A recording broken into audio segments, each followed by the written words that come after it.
देखिए, ये क्वेश्चन जो है क्वेश्चन नंबर 5 का खा है, पेपर का सेट मिला लें जरूर 3, 4, 6 5 है, ठीक है। जो 7 से बनते हैं उनमें से एक सेट है ये। 2024 का क्वेश्चन है। इसमें क्या है, बताया जा रहा है कि हमें I1 और I2 की वैल्यू फाइंड करनी है। ये पूरा डायग्राम आपको दिया गया है। इसमें पहली कंडीशन बताई गई है, पहली कंडीशन ये लिखी है कि जब स्विच को केवल हम दबाते हैं, यानी इसको हम पुश करेंगे बस, जैसे ही दाबेंगे जब क्या बिहेवियर होगा इस सर्किट में, फिर उसके बाद जब इसको हम काफ़ी समय तक के लिए बंद कर देंगे तब क्या होगा। इनसे ये 2 कंडीशन लगा के इससे हमें I1 और I2 की वैल्यू फाइंड करनी है। तो पहला केस देखते हैं। केस पहला क्या है, फर्स्ट केस क्या है, स्विच स्विच जो है इसको जिस क्षण दबाते हैं, बात समझ लेना जो मैं बोल रहा हूँ, जैसे ही हम इसको दाबेंगे ये बंद हो जाएगा। अब दाबने के समय जो हमारा टाइम होगा t बराबर 0 होगा। समझो बात को, t बराबर 0 का मतलब है कि इसको बस हमने छुआया, हटा लिया, मान लेते हैं इसको जैसे हमने टच किया, बस टच करते ही हटा लिया। इतना समय लगा कि ये बिल्कुल t बराबर 0 समय पे स्टार्टिंग पे। जब समय 0 है तो उस समय जो करंट फ्लो होगी केवल इस वाले पर्पज पे फ्लो होगी, इस पे नहीं होगी। इंपॉर्टेंट बात समझ लो, जैसे ही हम इसको टच कराएंगे तो करंट हमारी केवल इस वाले सर्किट को फ्लो होगी, बाकी कहीं नहीं होगी। ये बात बहुत इंपॉर्टेंट है। अगर आपने सब में फ्लो करा दिया तो क्वेश्चन गलत हो जाएगा। जब इसको काफ़ी देर तक लगाए रहेंगे तभी करंट ट्रांसफर होगी, नहीं तो जैसे ही इसको छुआएंगे तो इस वाले सर्किट में करंट फ्लो होगी, बाकी इसमें फ्लो नहीं होगी। तो इस केस में क्या होगा, इस केस में लूप ये 1 हमारे पास है, ये लूप सेकेंड है, ठीक है। तो इस केस में इस केस बोले, इस केस में केवल लूप 1 में धारा प्रवाहित होगी। धारा प्रवाहित लिख दे रहा हूँ, ये लिखने की जरूरत नहीं है, धारा प्रवाहित होगी, ठीक है। लूप सेकंड में नहीं प्रवाहित होगी, लूप फर्स्ट में प्रवाहित होगी। तो इसको फर्स्ट को ऐसे लिख दो, या फिर लूप फर्स्ट में, ठीक है, इसमें प्रवाहित होगी, बाकी नहीं होगी। और जब इसमें धारा प्रवाहित नहीं होगी तो इसमें जो लगे हुए हैं इनको कोई मतलब नहीं रह जाएगा, केवल इस वाले सर्किट पे फ्लो होगी, ठीक है। अब इसमें फ्लो होगी तो हमारे पास क्या आ जाएगा, यहाँ पर लगा लेते हैं, किरचॉफ के नियम लगा लेते हैं। तो हम ऐसे घुमा देते हैं पहले, ठीक। तो वैसे घुमाएंगे तो क्या आएगा, यहाँ पर अगर धारा की दिशा में है तो हमारे पास क्या आएगा, ये देखो यहाँ पर करंट हमारे पास नीचे आ रही है, जो आई है इस केस में क्या हो जाएगा, I1 जो है वो I के बराबर हो जाएगा। ये बात समझ में आई, क्यों, क्योंकि यहाँ पर कोई करंट नहीं जाएगी, तो ये I बराबर I1 हो जाएगा। और इसके बाद हम किरचॉफ का नियम लगा दे रहे हैं। तो यहाँ पर देखो करंट हमारी नीचे आ रही है, हमने भी डायरेक्शन मानी है नीचे की तरफ, तो ये क्या आ जाएगा 5I1, ठीक, जो कि I के बराबर होगा। इधर क्या आएगा, माइनस का 10 बराबर 0। माइनस क्यों आया, क्योंकि जब इसको लाएंगे तो ये देखो माइनस टर्मिनल की तब आ रही करंट। तो यहाँ से हमारे पास I1 की वैल्यू, या फिर I कहें क्योंकि ये दोनों बराबर हैं, ये आ जाएगा 10/5, जो कि 2 एम्पियर आ जाएगी। ये बात समझ में आ गई। तो पहले केस में हमारे पास I1 निकल आया कितना, जो कि I मान लेते हैं वो 2 एम्पियर आया। कितना आया, 2 एम्पियर आया, I की वैल्यू निकल आई, ठीक है। ये बात समझ में आ गई कि स्टार्टिंग में हमारे पास इस परिपथ में 2 एम्पियर की करंट फ्लो होगी, ठीक। अब दूसरा केस देखो, सेकंड केस क्या होगा, दूसरे केस में अब इसको हम काफी समय का मतलब है इसको जब पूरा तरीके से बंद कर देंगे तो करंट इसमें भी जाएगी, इसमें भी जाएगी। तो S को काफी देर तक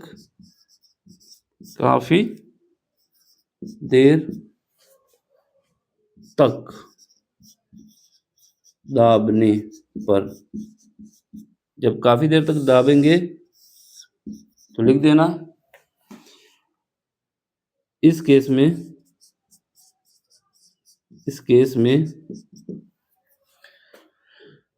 धारा दोनों लूप में बहेगी, दोनों लूप्स में जाएगी,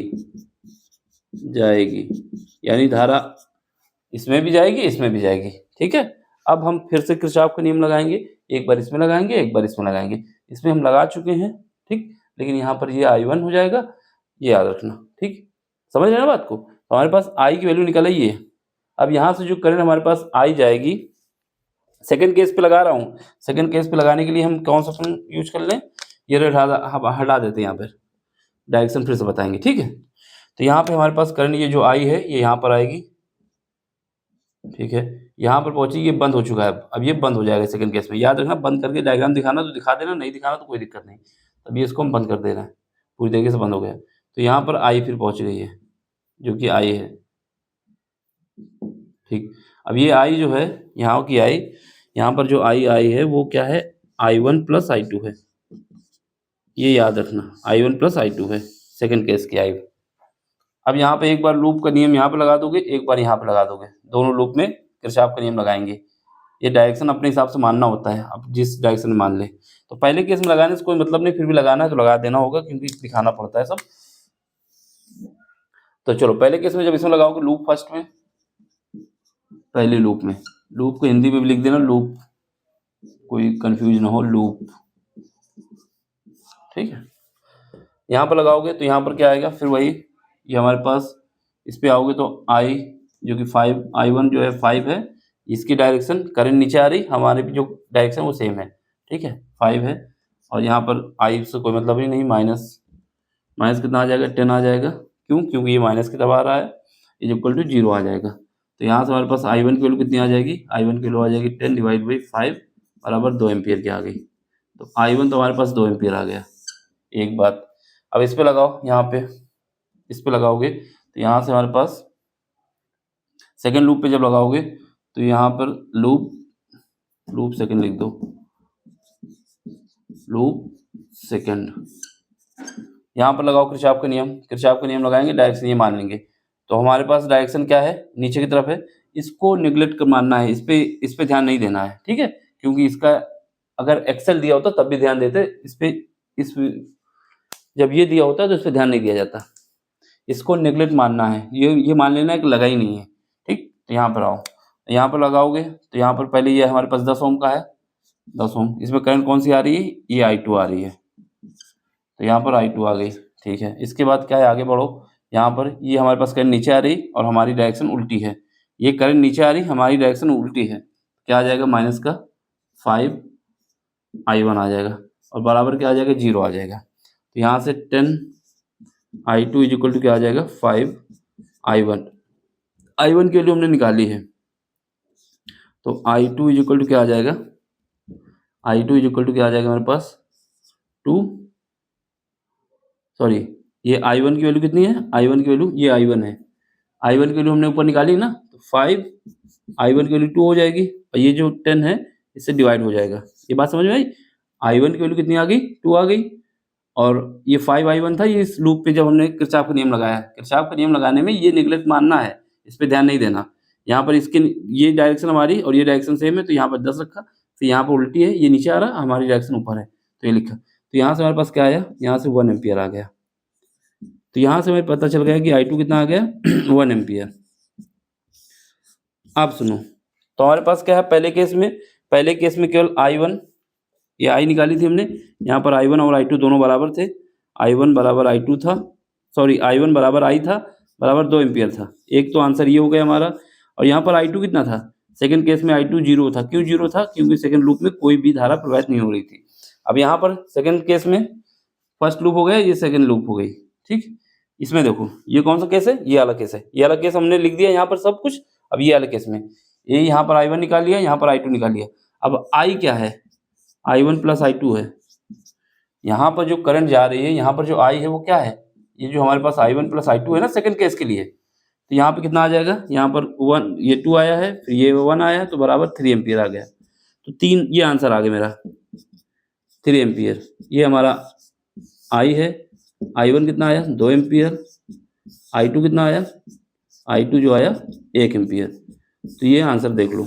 देखो आपको क्या करना है, पहले केस का आंसर ये, जब स्विच को हमने जैसे ही दाबा हमने थोड़ी देर के लिए, तो समय 0 था। समय 0 था तो उस समय इस लूप पे कोई करंट फ्लो नहीं होगी।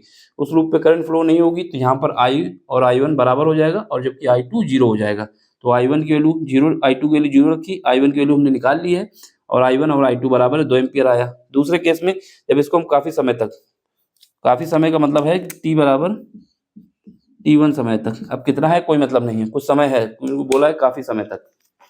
उसके बाद पहले लूप पे कंडीशन लगाई, वहाँ से हमने I1 निकाल लिया।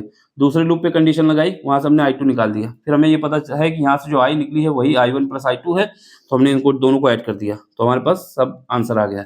इसको ऐसा ही करना है, ये याद रखना, ये जो लगा है हेनरी, इससे कोई मतलब नहीं है, इसको नेगलेक्ट मानना है। अगर यहाँ पर एक्सेल लगा होता तो फिर मान लेते, फिलहाल के लिए इसको नेगलेक्ट मानना है, ठीक, क्योंकि यहाँ पर फ्रिक्वेंसी भी आपको नहीं दी गई है कि आप एक्सेल यहाँ से निकाल लें, तो आपको ऐसा ही करना है। ये कभी भी आए, ये ज़्यादा वैल्यू नहीं है इसकी, इस वजह से इसको नेगलेक्ट मान लेना है। सबसे ज़्यादा ये रेजिस्टेंस करेगा, ठीक। अब आपको समझ में आया तो लाइक भी करना है, शेयर भी करना है, सब्सक्राइब भी करना है और अपना सपोर्ट भी देना है।